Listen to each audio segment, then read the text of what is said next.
ಯಾಕಂದ್ರೆ ನಮಗೂ ಒಂದು ಒಳ್ಳೆ ಟೈಮು ಬಂದೇ ಬರುತ್ತೆ. ನೋಡೋಣ, ನಾಳೆ ಅದೆಷ್ಟು ವರ್ಷ ಸಜೆ ಆಗತ್ತೋ ಏನೋ ಗೊತ್ತಿಲ್ಲ. ತೀರ್ಪು ಬರಲಿ. ಏನು ಯೋಚನೆ ಮಾಡಬೇಡ ಪದ್ಮನಾಭ. ಒಳಗೆ ನಿನಗೆ ಯಾವುದೇ ರೀತಿ ತೊಂದರೆ ಆಗದೆ ಇರೋ ಹಾಗೆ ನಾನು ನೋಡ್ಕೋತೀನಿ.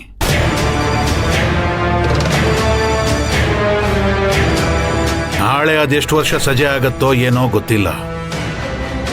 ತೀರ್ಪು ಬರಲಿ.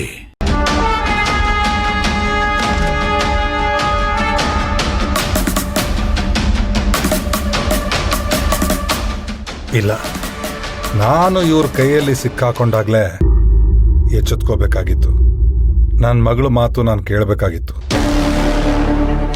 ತಪ್ಪು ಮಾಡ್ಬಿಟ್ಟೆ. ನನಗೆ ವೃತ್ತಿ ಧರ್ಮ ಇಲ್ಲದೆ ಇದ್ರು ಅನ್ನೋದ್ಋಣ, ಸ್ವಾಮಿ ನಿಷ್ಠೆ ಅನ್ನೋದು ಇದ್ದೇ ಇದೆ. ಈಗ ನನಗೆ ಉಳಿದಿರೋದು ಒಂದೇ ದಾರಿ. ಹೌದು, ಒಂದೇ ದಾರಿ.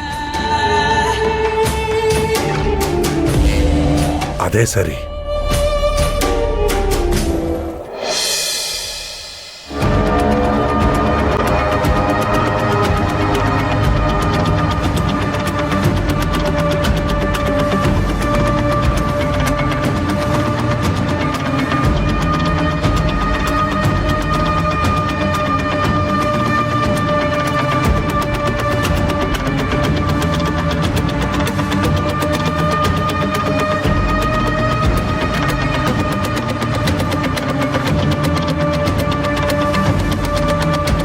ಯಪ್ಪ ದೇವ್ರೆ, ಎಲ್ರು ಮಲ್ಗವ್ರೆ.